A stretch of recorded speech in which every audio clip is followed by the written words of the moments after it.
Good evening, welcome to special debate. నేను రాజేశ్వరి. సామాన్యుడి కోటకు బీటలు పడ్డాయి. ఆమ్ ఆద్మీ పార్టీ పునాదులు కదిలిపోయాయి. ఎదురు లేదు అనుకున్న కేజ్రీవాల్కు బ్రేకులు పడ్డాయి. చీపురును చీకొట్టారు ఢిల్లీ వాసులు. హస్తినిలో దమ్మెవరదో తేలిపోయింది. కమలనాథులు దుమ్మురేపారు. ఢిల్లీ తీర్పు తెలంగాణలో కూడా హీటెక్కిస్తోంది. మిషన్ తెలంగాణపైన వాటి స్పెషల్ డిబేట్. 27 ఏళ్ల తర్వాత ఢిల్లీలో కమలం విజయ భేరి మోగించింది. ఇక నెక్స్ట్ టార్గెట్ తెలంగాణ అయినా? పోరు తెలంగాణలో ఢిల్లీ సీన్ రిపీట్ కాబోతుందా? పాఠకులకు ఢిల్లీ ఓటర్లు నేర్పిన పాఠాలేంటి? తెలంగాణలో కాషాయ వ్యూహాలు ఎలా ఉండబోతున్నాయి? ఇలా అనేక ప్రశ్నలు ఇప్పుడు అందరినీ వెంటాడుతున్నాయి. ఇక బీజేపీ బాహుబలి స్కెచ్ గీస్తోంది. తెలంగాణలో కాంగ్రెస్కు కష్టమే అంటున్నారు రాజకీయ విశ్లేషకులు. అధికారమే టార్గెట్గా స్ట్రాటజీ రచిస్తోంది బీజేపీ. ఇక ప్రభుత్వ వైఫల్యాలను ప్రజల్లోకి తీసుకువెళ్లేలా ఆ పార్టీ నేతలు వ్యూహరచన చేస్తున్నారు. రాష్ట్ర లీడర్లకు జాతీయ నేతలు దిశానిర్దేశం కూడా చేశారు. మోదీ విజయాలను జనంలోకి తీసుకువెళ్లాలన్నారు. ఇదిలా ఉంటే పక్కా వ్యూహంతో తెలంగాణలో ఆపరేషన్ లోటస్ నడుస్తోంది. ఇప్పటికే బీజేపీ హైకమాండ్ స్పెషల్ ఫోకస్ పెట్టింది. మిషన్ తెలంగాణతో ముందుకు సాగుతున్నారు కమలనాథులు. అధికారమే ధ్యేయంగా పకడ్బందీ వ్యూహాన్ని అమలు చేస్తున్నారు. కాంగ్రెస్కు ప్రత్యామ్నాయంగా ఎదిగేందుకు ప్రధాని మోదీ, హోంమంత్రి అమిత్ షా, జాతీయ అధ్యక్షుడు జేపీ నడ్డా కనుసన్నల్లో వ్యూహరచన చేస్తోంది. ప్రజల్లో దూకుడుగా వెళ్లేందుకు కార్యాచరణ చేపడుతోంది. సో ఓవరాల్గా చూసుకుంటే కనుక బీజేపీ ఢిల్లీలో గెలిచిన ఒక విజయోత్సాహంతో ఉంది. ఇప్పటి వరకు దక్షిణాదిలో స్ట్రాంగ్గా పాగా వేయాలి అనుకున్నా కూడా ఆ ప్రయత్నాలన్నింటికీ కూడా ఓటర్లు అవకాశం ఇవ్వలేదు. సో వచ్చే ఎన్నికల నాటికైనా తెలంగాణలో పాగా వేయాలన్నది బీజేపీ వ్యూహరచనగా తెలుస్తోంది. ఇప్పుడు ఢిల్లీ ఇచ్చిన గెలుపు ఉత్సాహంతో ఇప్పటి నుంచే ఒక వ్యూహరచన ఆల్రెడీ కొనసాగుతుందని చెప్తున్నారు. మరి తెలంగాణలో బీజేపీ పాగా వేయగలుగుతుందా లేదా అన్న అంశంపైన వాళ్ళ చర్చ కొనసాగిద్దాం. పార్టిసిపేట్ చేస్తున్నారు బొల్లం మల్లయ్య యాదవ్ గారు, బీఆర్ఎస్ నాయకులు. నమస్తే యాదవ్ గారు. తాటికాయలు జయరాం గారు ఉన్నారు, అనలిస్ట్. జయరాం గారు నమస్తే అండి. నమస్తే అండి. వీరితో పాటుగా మానవతారాయ్ గారు ఉన్నారు, కాంగ్రెస్ లీడర్. నమస్తే అండి. వేణుగోపాల్ రెడ్డి గారు ఉన్నారు, BJP senior leader. Venugopal Reddy గారు నమస్తే. ముందుగా కంగ్రాట్స్ అండి వేణుగోపాల్ రెడ్డి గారు. ఢిల్లీలో మొత్తానికి అయితే 27 ఏళ్ల తర్వాత అడుగు పెట్టారు మొత్తానికి. మరి దక్షిణాదిలో కూడా అడుగు పెడతారా? ఇప్పుడు అదే సందేహం స్టార్ట్ అయింది. తెలంగాణలో బీజేపీ అధికారం దిశగా పావులు కదుపుతోందా అన్న అనుమానం కలుగుతోంది. సో ఈ విజయోత్సాహంతో ఇప్పటి నుంచే వ్యూహరచన చేస్తారా? ఎలా ఉండబోతోంది సార్? వేణుగోపాల్ రెడ్డి గారు మీకే. సరే, తెలంగాణ విషయం ఇప్పుడే మాట్లాడలేము, ఇంకా చాలా రోజులు ఉన్నది దాని సమయం. ఎప్పుడైనా రాజకీయాలలో నిరంతర శ్రమ, నిరంతర పోరాటం ఉంటూనే ఉంటుంది. దానికి సెలవు అనేది ఏమి ఉండదు. పెట్టుకుంటే రోజు సెలవు ఉంటుంది, పెట్టుకోకపోతే రోజు పని ఉంటుంది.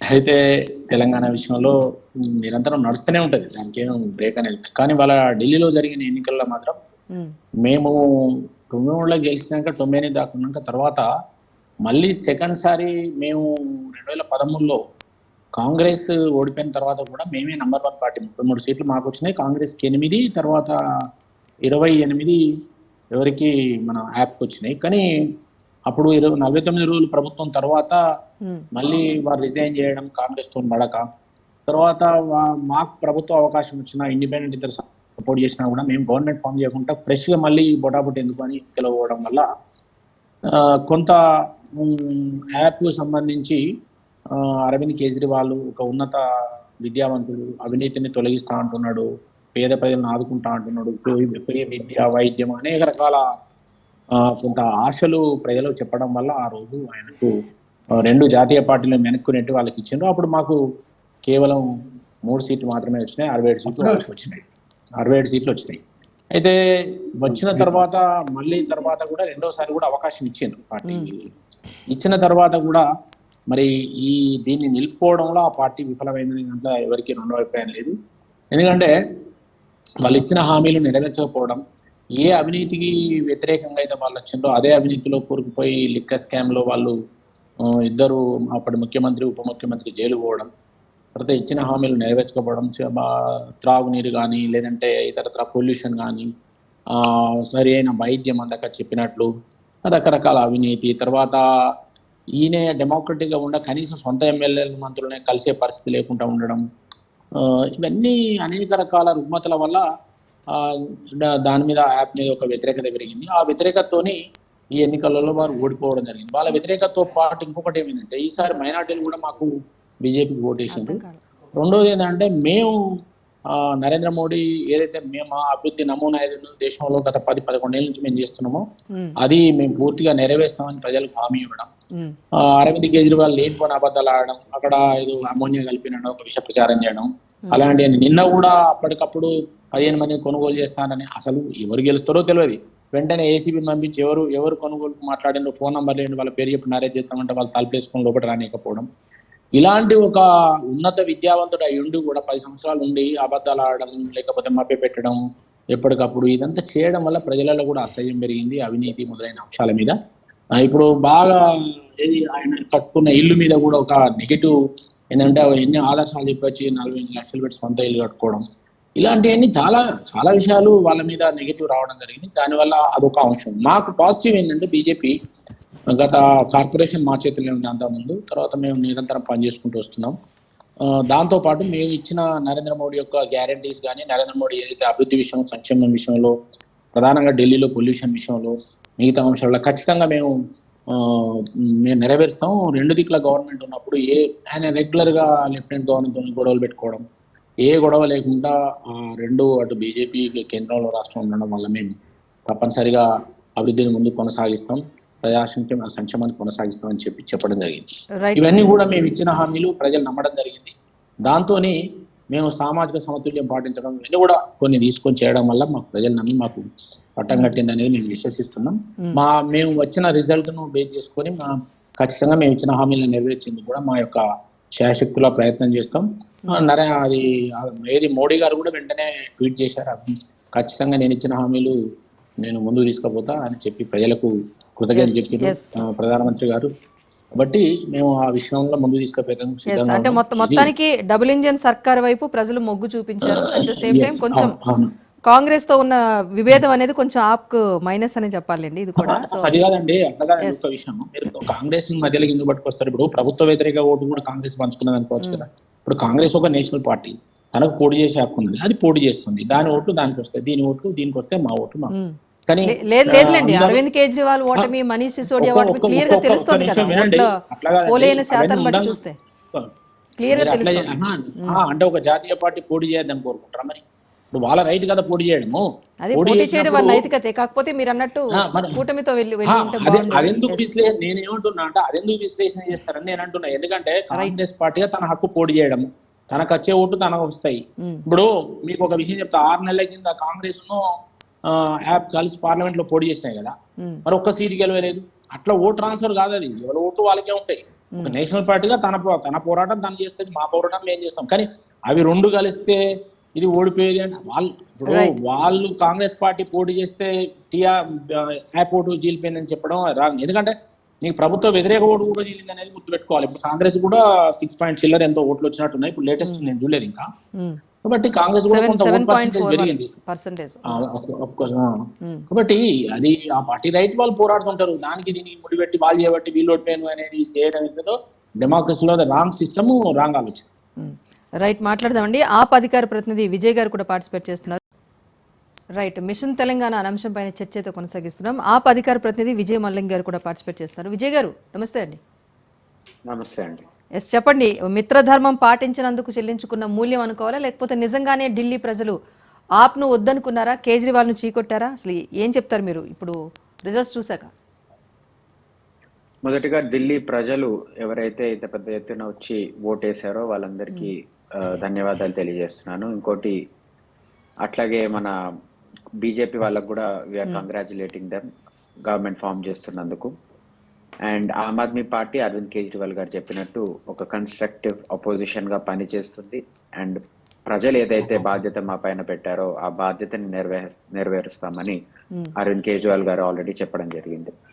ఇక్కడ నేను మీ దృష్టికి తేవాలనుకున్న విషయాలు 2. ఒకటి ఏంటంటే, మామూలుగా ఎప్పుడు ఎలక్షన్కి వెళ్ళినప్పుడు 2 రాజకీయ పార్టీల మధ్య పోరాటం జరుగుతుంది. కానీ ఇక్కడ Aam Aadmi Party versus institutions captured by BJP. అంటే ఏదైతే ప్రభుత్వ ఇండిపెండెంట్ గా జరగాల్సిన దర్యాప్తు సంస్థలు ఏవైతే ఉంటాయో, లేదా ఎలక్షన్ కమిషన్ ఉంటుందో, వీటన్నిటిని క్యాప్చర్ చేసుకొని ఏదర్ అఫీషియల్స్ ని వాళ్ళని పెట్టుకోవడం కానివ్వండి, లేదా వాళ్ళకి నచ్చినప్పుడు నచ్చిన లీడర్ పైన రేడ్లు చేపించడం కానివ్వండి, ఒక విధంగా అదరగొట్టి బెదరగొట్టి ఎటు కాకపోతే లాస్ట్కి లొంగ తీసుకొని ఏదో ఒక విధంగా వాళ్ళని వాళ్ళ పార్టీలో చేర్చుకునేంత వరకు వాళ్ళపైన కేసులు మోపి వాళ్ళ కండువా కప్పుకున్న వెంటనే వీళ్ళు వాషింగ్ మెషిన్ లో పడ్డారు, బీజేపీ వాషింగ్ మెషిన్ లో. ఇప్పుడు వీళ్ళపైన ఎలాంటి కేసులు ఉండవు అని ఏదైతే స్టాండర్డ్ ఆపరేటింగ్ ప్రొసీజర్ ఏదైతే మీరు ఆపరేషన్ లోటస్ అంటున్నారో, ఆపరేషన్ లోటస్ లో చాలా అదొక పెద్ద పిహెచ్డి లాంటి సబ్జెక్ట్ అన్నమాట. దాంట్లో ఎన్నో పేజీలు ఉంటాయి.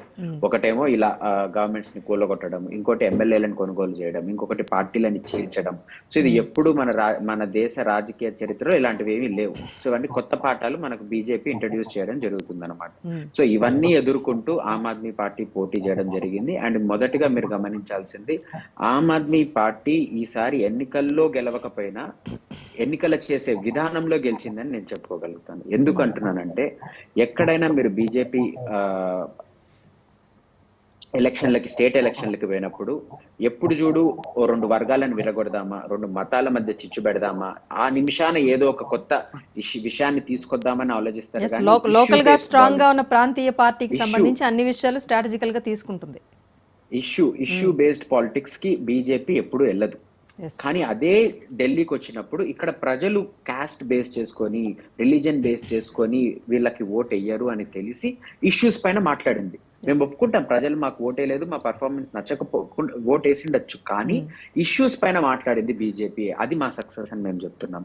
యమునా గురించి మాట్లాడింది, ఎయిర్ పొల్యూషన్ గురించి మాట్లాడి, రేపొద్దున మేము రాజకీయాలు మార్చడానికి ఆమ్ ఆద్మీ పార్టీ వచ్చింది. మేము కరెక్ట్ గా చేసినా చేయకపోయినా ప్రజలు నిర్ణయిస్తారు. కానీ రేపొద్దున రాజకీయాల్లో ఇష్యూస్ పైన మాట్లాడాలి ప్రతి ఒక్కరు. మీరు ఇష్యూస్ సంబంధం లేకుండా ఎడ్యుకేషన్ గురించి, ఇప్పుడు ఆమ్ ఆద్మీ పార్టీ ఎడ్యుకేషన్ లో ఇంత పని చేశాకనే కదా మేము ఎడ్యుకేషన్ లో ఇంత పని చేస్తున్నాము, విద్యారంగంలో, వైద్య రంగంలో ఇంత పని చేశామని చెప్పుకున్నాకనే కదా బీజేపీ అమిత్ షా గారు కానివ్వండి, జేపీ నడ్డా గారు కానివ్వండి ఏమన్నారు, లోక్ కళ్యాణ్ కే లియే, ఢిల్లీకి లోగో కి కళ్యాణ్ కే లియే జో భీ వెల్ఫేర్ స్కీమ్స్ హే హమ్ ఫిర్ సే లాగూ కరెంగే, అంటే మేము పెట్టిన స్కీమ్స్ ని తిరిగి మేము ఇంప్లిమెంట్ చేస్తామని చెప్పారు. సో ఇష్యూస్ పైన ఎలక్షన్ నడిచింది కాబట్టి ఇది ఆమ్ ఆద్మీ పార్టీ విజయంగా మేము భావిస్తున్నాం. అండ్ రెండో విషయం, ఏదైతే ఆపరేషన్ లోటస్ అని మీరు ఇప్పుడు అంటున్నారో, బీజేపీ ఆల్రెడీ ఢిల్లీ పైన ఆపరేషన్ లోటస్ చేసేసింది. నేషనల్ టెరిటరీ యాక్ట్ అని ఏదైతే 2023లో ఢిల్లీ కోసం చేసిందో, supreme court already the top decision making authority is of elected government, అంటే ప్రజల చేత ఎన్నుకోబడిన గవర్నమెంట్ దే డెసిషన్ మేకింగ్ ఉండాలి అని సుప్రీంకోర్టు బెంచ్ తీర్పిచ్చాక ఇమ్మీడియట్ గా 3 రోజుల్లో దాన్ని ఆర్డినెన్స్ తెచ్చి మళ్ళీ దాన్ని బిల్లు రూపంలో పెట్టి ఒక రకంగా పాలసీ పారాలిసిస్, అంటే ఎన్నుకోబడిన గవర్నమెంట్ ఏ విధంగా పని చేయకూడదు, పని చెయ్యనీయము, మీరు పని చేస్తున్నారు కాబట్టి మీ పని చేయకపోతేనే మేము మిమ్మల్ని ఎదుర్కోగలుగుతామనే ఒక వ్యూహంతో బీజేపీ ఆమ్ ఆద్మీ పార్టీని గత లాస్ట్ టర్మ్ లో ఏ విధంగా పని చేయలేదు కాబట్టి మేము వీలైనంత పని చేయలేకపోయాం కాబట్టి ప్రజల్లో వ్యతిరేకత అనేది కొంచెం వచ్చింది. అండ్ మీరు ఇప్పుడు గమనిస్తే కూడా మాకు వచ్చిన ఓట్ శాతం ఎంతండి, 10 ఏళ్ళు, ఆల్మోస్ట్ 10 years, 3 సార్లు మేము గెలిచాము, దాంట్లో 10 ఏళ్ళు మేము పరిపాలన చేశాం. దాంట్లో 43.5% ఓట్ షేర్ మాకు వచ్చింది, బీజేపీకి వచ్చింది 45.5, అంటే కేవలం 2% ఓట్ షేరే డిఫరెన్స్. ఒప్పుకుంటాం, అది కూడా ఇంపార్టెంట్, ఓటమి గెలుపుకి డిసైడింగ్ ఫ్యాక్టర్. కానీ నేను చెప్పేది ప్రజల్లో వ్యతిరేకత ఎంత ఉంది అనేది మీరు గమనించాలి. ఇక్కడ కేవలం 2% ఉంది ఇక్కడ వ్యతిరేకత. అదేదో ఆమ్ ఆద్మీ పార్టీ మీరు ఆరోపణలు మోపినంత మాత్రాన మా లీడర్లు కరప్ట్ అయిపోరు. మీరు ఆరోపణలు మోపారు, ఇన్వెస్టిగేటివ్ ఏజెన్సీస్ కూడా బీజేపీతోనే ఉన్నాయి, ఎందుకు ప్రూవ్ చేయలేకపోతున్నారు? అంత కష్టమేముంది? 600కి పైగా ఏమంటారు మీరు ఆఫీసర్లని అదే పని పైన పెట్టినప్పటికీ ఎందుకు బెయిల్ వచ్చి ఎందుకు బయటకు వచ్చారు? ఆధారాలు నింటే వచ్చిండేవారు కాదు కదా. నేను ఇప్పటికీ మీకు చెప్తున్నాను, వీళ్ళు 5 ఏళ్ళు కాదు కదా, 10 ఏళ్ళు 30 ఏళ్ళు తీసుకున్న కేసులు నడుపుతారు. ఎందుకంటే కండువా మేము మార్చాం కాబట్టి. కండువా మార్చిన రోజులు కేసులు డ్రాప్ అవుతాయి, కానీ కండువా మార్చినంత వరకు ఇదే ఆరోపణ చేస్తారు, ఇదే కేసు నడుపుతుంటారు, కానీ అది ఎప్పటికీ రుజువు కాదు. రైట్. బొల్లం మల్లయ్య యాదవ్ గారు చెప్పండి. సో ఢిల్లీకి సంబంధించి అయితే ఓవరాల్గా చూసాం, ఆపరేషన్ లోటస్ అనేది ఒక రకంగా సక్సెస్ఫుల్గా జరిగిందని చెప్పుకోవచ్చు. బట్ తెలంగాణతో కంపేర్ చేస్తే ఇక్కడ అనాలిసిస్ వేరేగా ఉంటుంది. సో తెలంగాణలో పాగా వేసేందుకు నెక్స్ట్ స్టెప్ అదే తీసుకుంటుందని చెప్పేసి అంటున్నారు. సో ఇందులో ఏంటంటే బీఆర్ఎస్ని ఇక్కడ పరిగణలోకి తీసుకుంటారా, లేకపోతే కాంగ్రెస్ టార్గెట్గానే ముందుకు వెళ్తుందా? ఆపరేషన్ లోటస్ ఇక్కడ ఎలా ఉండబోతుంది అనుకుంటున్నారు? అంటే అందరూ కూడా జరుగుతున్న పరిణామాల్ని జరుగుతున్న తంతుని చూస్తే ఒక్కొక్క ఎన్నికలలో ఒక్కొక్క రాష్ట్రంలో వాళ్ళు ముందస్తు చూపుగా మిత్రపక్షమైన శివసేనని కాదని ఈరోజు స్వతహాగా ప్రభుత్వాన్ని ఏర్పాటు చేసుకోగలిగారు. అదే రకంగా ఢిల్లీ లాంటి రాష్ట్రంలో కూడా దేశ రాజధాని కాబట్టి తప్పకుండా కైవసం చేసుకోవాలనే ఆలోచనతో కమలం వికసించేట్లు చేసుకోగలిగారు. ఓకే, దానికి ఆపు వైఫల్యమే. అధికారంలో వరుసగా 10 సంవత్సరాలు ఉన్నారు కాబట్టి అవినీతిలో కూరుకుపోయారు అని చెప్పాల్సిన అవసరం లేదు. ఒకసారి అవకాశం ఇద్దామనే ఆలోచన కూడా ప్రజలకు రావచ్చు, ఈ కారణంగా కావచ్చు. కానీ తెలంగాణలో అనంటే తెలంగాణలో గత 3 సార్లు వరుసగా ఎన్నికలలో మామూలుగా మేమే రేపు ప్రభుత్వాన్ని ఏర్పాటు చేస్తున్నాం చేయబోతున్నాం అని చెప్పిన సందర్భాలు కూడా ఉన్నాయి. తెలంగాణ ప్రజలు ఏ స్థాయిలో వాళ్ళకి అవకాశం ఇచ్చారు, ఏ స్థాయిలో తీర్పు ఇచ్చారు అనేది కూడా మనం చూసినాం. అంటే వేరే రాష్ట్రాలతో పోలిస్తే తెలంగాణలో ఒక ప్రత్యేకత ఈ రోజు ఉన్న పరిస్థితులలో తెలంగాణను సాధించిన రాష్ట్రంగా 10 సంవత్సరాలు ప్రభుత్వాన్ని నడిపించిన పార్టీగా మేము ఏం చేసినాము, ఈ రోజు కాంగ్రెస్ అధికారంలో రావడానికి హామీలు ఇచ్చి ఆ హామీల్ని నెరవేర్చలేక ఏం చేస్తుంది అనేది ప్రజలు గమనిస్తున్నారు. కాబట్టి ఎవరి పాలన బాగుందనేది బేరీ చేసుకున్నప్పుడు గత పాలనను పోలిస్తే ఈ రోజు కాంగ్రెస్ పరిపాలన బాగాలేదనేది ప్రజల బహిరంగంగా చెప్పుకుంటున్నారు. ఈ పరిస్థితులలో మళ్ళీ కొత్త వాళ్ళకు ఒక జాతీయ పార్టీ అనే పేరు మీద చేతులు కాల్చుకొని మళ్ళీ ఒక ఎక్స్పెరిమెంటల్ చేస్తారనేది అయితే మేము అనుకోవట్లేదు. ఈ పరిస్థితులలో మామూలుగా ఏదున్నా కానీ కాంగ్రెస్ వైఫల్యం అనేది ఆల్రెడీ జరిగిపోయింది. 13 నెలల్లో కాంగ్రెస్ వైఫల్యం రాష్ట్ర వ్యాప్తంగా ఏ వర్గ ప్రజలను అడిగినా చెప్తున్నారు. కాబట్టి ఇక్కడ కాంగ్రెస్ అనేది మళ్ళా తిరిగి అధికారంలో రావటం అనేది అసంభవం. రేపు ప్రత్యామ్నాయంగా గతంలో మేము చేసిన పనులు, మేము చేసిన పథకాలు, మేము చేసిన అభివృద్ధి కార్యక్రమాల చూసి ప్రజలు తప్పకుండా మమ్మల్ని ఆదరిస్తారనే పూర్తి విశ్వాసం ఉంది. ఇప్పుడు 1 నేషన్ 1 ఓట్ అని చెప్పేసి ఏ రకంగా అయితే అని అంటున్నారో ఆ క్రమంలో దేశవ్యాప్తంగా స్కీములు అన్ని కూడా ఒకటే పెడితే అయిపోతుంది కదా. ఏ రాష్ట్రానికి ఆ రాష్ట్రం అధికారంలో రావడం కోసం అక్కడ జాతీయ పార్టీ అయ్యింది ప్రాంతీయ పార్టీలతో పోటీ పడి ప్రాంతీయ పార్టీ మాదిరిగా పథకాన్ని మామూలుగా ఎక్కడికక్కడ ప్రకటించే బదులు మరి దేశవ్యాప్తంగా మా పార్టీ ఇట్లా చేస్తుందనంటే పెన్షన్లు ఒక రకంగా ఉంచొచ్చు అన్ని రాష్ట్రాలలో, అదే రకంగా తీసుకున్న ప్రతి కార్యక్రమాన్ని దేశవ్యాప్తంగా వర్తింపజేస్తామనంటే మరి ప్రజలు ఆదరిస్తారేమో చూడొచ్చు. కానీ ఈ రోజు అధికారం వాళ్ళకి పరమావధిగా అధికారం కైవసం చేసుకోవడం కోసం ప్రాంతీయ పార్టీలతో పోటీ పడి ప్రాంతీయ పార్టీలు ఏవైతే అభివృద్ధి చేస్తామని మేనిఫెస్టోలో పెడుతున్నారో దానికి అదనంగా మేము చేస్తాం జాతీయ పార్టీగా అని చెప్పేసి మా కొత్త పథకాలతో ఊరిస్తున్నారు. వాళ్ళు ఇంతకుముందు అధికారంలో ఎక్కడైతే లేరో గ్యాప్ వచ్చిందో ఆ గ్యాప్ వచ్చిన దగ్గర కొత్త విధానంతో కొత్త మార్పు కోసం వీళ్ళని ఆదరిస్తున్నారు తప్ప తెలంగాణలో వాళ్ళు అనుకుంటున్నట్టు సరే సహజంగా వాళ్ళు ఊహించవచ్చు, తప్పకుండా రావాలనే కోరిక వాళ్ళకు కూడా ఉంటుంది. ఎందుకంటే జాతీయ పార్టీ కాబట్టి రేపు మళ్ళీ జరగబోయే ఉన్న ఎన్నికలలో మేము తెలంగాణని మా నెక్స్ట్ టార్గెట్ అని చెప్తూ ఉంటారు. కానీ ప్రజలు విశ్వసించే పరిస్థితి అయితే ఉండదు అనేది మా అభిప్రాయం. ఎస్, సో దక్షిణాదిలో పాగా వేయడానికి అయితే తెలంగాణలో అయితే ఆప్షన్ లేదు అంటారు లోటస్ ఆపరేషన్ లోటస్కి. ఎస్, మానవతరావు గారు చెప్పండి, అక్కడ ఇప్పుడు లేని వ్యతిరేకత కూడా ఉన్నట్టుగా క్రియేట్ చేసి ఆప్ని దెబ్బ కొట్టారు. మరి ఇప్పుడు బొల్లం మల్లయ్య యాదవ్ గారు అదే అంటున్నారు, ఇక్కడ పూర్తి స్థాయిలో వ్యతిరేకత ఉంది కాంగ్రెస్ పార్టీ మీద అంటున్నారు.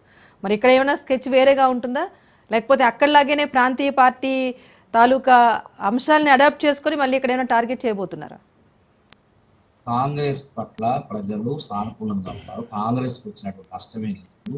ఇప్పటి వరకు జరిగిన పార్లమెంట్ ఎన్నికల్లో కానీ రేపు జరిగే పంచాయతీ ఎన్నికల్లో కానీ పూర్తిగా తుడిచిపెట్టకపోయే పార్టీ బీఆర్ఎస్ పార్టీ. ఎందుకంటే బీఆర్ఎస్ ఓటు బ్యాంక్ అనేది బీజేపీకి బదలాయింపు అయింది. పార్లమెంట్ ఎన్నికల్లో ప్రజలు అలవాటు పడ్డారు. వాళ్ళు బీజేపీ వాళ్ళు 1 స్థానం నుంచి 5 స్థానాల నుంచి 7 స్థానాల నుంచి 8వ స్థానానికి వచ్చారు. 8 పార్లమెంట్ స్థానాలు, 8 అసెంబ్లీ స్థానాలకు వచ్చారు. ఆ ఓట్లన్నీ ఎవరివి? బీఆర్ఎస్ పార్టీ ఎట్లా ఢిల్లీలో ఏ విధంగా కేజ్రీవాల్ ఓడిపోయాడు, అదే విధంగా కేసీఆర్ గారు కూడా అదే అవినీతితో ఆ లిక్కర్ స్కామ్ పేరుతోనే, తర్వాత కాళేశ్వరంలో అవినీతితోనో, తర్వాత ఈ ప్రభావంతో ఓడిపోవడం జరిగింది. కాబట్టి ఇప్పట్లో కోలుకునే పరిస్థితి బీఆర్ఎస్ పార్టీకి లేదు. ఇది వాస్తవం. కానీ జీర్ణించుకోలేదు బీఆర్ఎస్ నాయకులు. ఈ మాట అంటే వాళ్ళు వాస్తవాన్ని ఒప్పుకోలేదు. కాబట్టి రేపు జిహెచ్ఎంసీ ఎన్నికల్లో కానివ్వండి, కాంగ్రెస్కి తర్వాత నగరాల్లో కానీ పట్టణాల్లో కానీ వరంగల్, హైదరాబాద్ వీటిల్లో కాంగ్రెస్కి బీజేపీకి మధ్యనే పోటాపోటీ ఉంటుంది. అది గుర్తుపెట్టుకోండి. సంక్షేమ సోషల్ మీడియాలో ప్రచారాలు చూసుకొని మురిసిపోతే కాదు. సోషల్ మీడియానే మొత్తం ఎన్నికలు అనుకుంటే ఇంకా అవసరం లేదు. ఎన్నికలు ఎందుకు జరపాలో భారత ఎన్నికల సంఘం ఎందుకు? సోషల్ మీడియా ఉందనుకుంటే దాన్నే ప్రచారం చేసుకుంటే అయిపోద్ది కదా, వాళ్ళే ఓట్లెత్తి అయిపోద్ది కదా. అది కానే కాదు. దాన్ని చూసి మనం మురిసిపోవద్దు. వాపు చూసుకొని బల్బ్ అనుకోవద్దు, అది గుర్తు పెట్టుకోండి. సో అక్కడ కాబట్టి స్ట్రాటజీ మనకి ఇక్కడ పనిచేయదు అంటారు. ఢిల్లీ ఎక్కడ, తెలంగాణ ఎక్కడ? 3 సార్లు కేంద్రంలో అధికారంలో ఉన్న బీజేపీ అనేది ఇక్కడ కనీసం పట్టుకొని 10 స్థానాలు సాధించలేదు. అధికారంలో ఉన్న బలమైన నాయకుడు మోడీ, అమిత్ షాలు స్వైర విహారం చేసినా లేకపోయింది. కానీ కాంగ్రెస్ ఒంటరిని చేసి కాంగ్రెస్ లేకుండా చేయాలనిపిస్తారు తెలంగాణ. అయినా కానీ ప్రజలు ఏం చెప్పారు? రేవంత్ రెడ్డి గారి నాయకత్వంలో, రాహుల్ గాంధీ గారి నాయకత్వంలో, మల్లికార్జున ఖర్గే గారి నాయకత్వంలో అధికారాన్ని కాంగ్రెస్ కి అప్పచెప్పారు. ఈ అధికారాన్ని అన్ని సంక్షేమ పథకాలు సక్రమంగా కొనసాగుతున్నాయి. కానీ అది జీర్ణించుకోలేకపోతున్నారు బీఆర్ఎస్ పార్టీ, బీజేపీ వాళ్ళు. ఇక్కడ కుల రాజకీయాలు కూడా పనిచేయవు.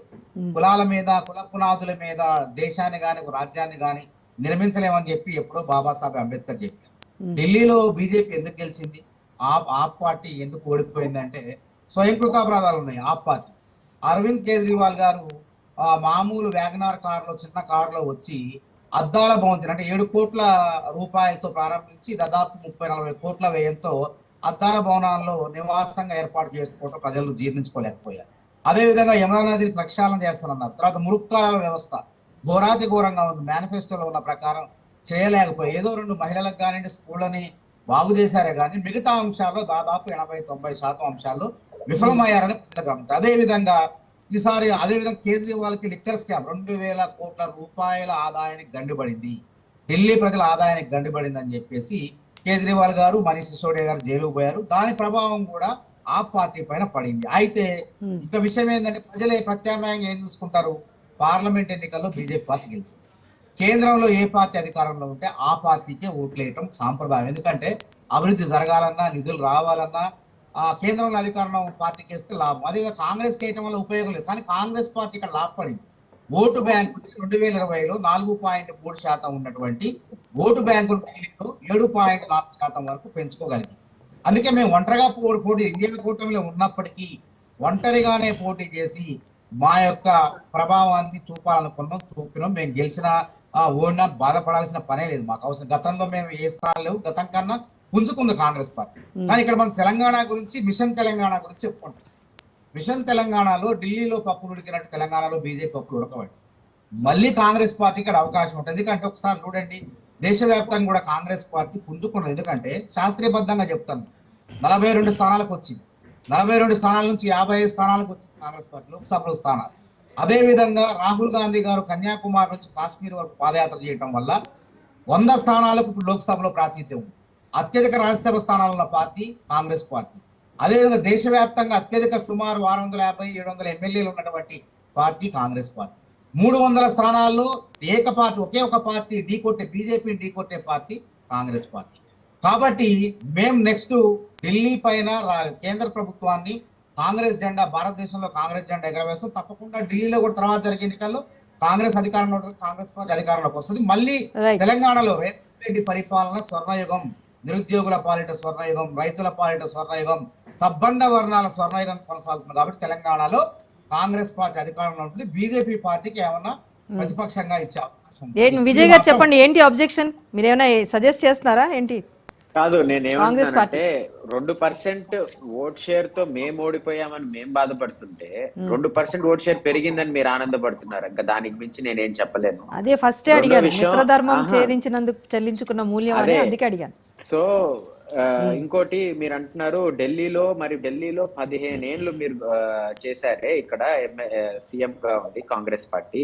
ఇప్పటికీ న్యూఢిల్లీ అసెంబ్లీ కాన్స్టిట్యూన్సీ లో కొన్ని చోట్ల బూత్ ఏజెంట్లు కూడా లేకుండే కాంగ్రెస్ పార్టీకి. నేను క్యాంపెయిన్ చేశాను ఇక్కడ న్యూఢిల్లీ అసెంబ్లీ కాన్స్టిట్యూన్సీ, కొన్ని చోట్ల బూత్ ఏజెంట్లు కూడా లేకుండే కాంగ్రెస్ పార్టీకి. మరి ఏ విధంగా మీరు పుంజుకోవాలని ప్రయత్నిస్తున్నారో నాకు అర్థం కావట్లేదు. రెండో విషయం నేను ఏం చెప్పదలుచుకుంటానంటే కాంగ్రెస్ పార్టీ వాళ్ళకి, ఇక్కడ మీరు ఢిల్లీలో పోరాటం చేయడానికి వచ్చినప్పుడు మీకు ఇక్కడ 2 పార్టీలు ఉన్నాయి కదా. మీరు ప్రత్యర్థులు భారతీయ జనతా పార్టీ ఉంది, ఆమ్ ఆద్మీ పార్టీ కూడా ఉంది, నేను కాదనట్లేదు. మనం నేషనల్ లెవెల్లో ఇండియా కూటమిలో ఉన్న మార్నింగ్ నుంచి ఇదంతా అనాలిసిస్ వెళ్ళింది. సో కాంగ్రెస్ దెబ్బ కొట్టింది అన్నది మాత్రం అక్కడ స్పష్టంగా తెలుస్తుంది. దెబ్బ కొట్టిందన్న విషయం గురించి నేను మాట్లాడట్లేదు. నేను చెప్పదలుచుకున్న విషయం ఏంటంటే కాంగ్రెస్ వాళ్ళకు అనుకూలంగా మరి ఇక్కడ ఢిల్లీలో lieutenant governor and at the same time Delhi police ఎవరి కంట్రోల్లో ఉంది? భారతీయ జనతా పార్టీ కంట్రోల్లో ఉంది. ఒక్క మాట అన్న రాహుల్ గాంధీ గారు కానీ కాంగ్రెస్ పార్టీ వాళ్ళు ఢిల్లీ క్రైమ్ ఎలా ఉంది, ఢిల్లీలో ఉమెన్ ఎలా ఇబ్బంది పడుతున్నారు, గ్యాంగ్స్టర్స్ ఎలా పెరుగుతున్నారు, ఒక్క మాట క్యాంపెయిన్ లో మాట్లాడారా? లేదు.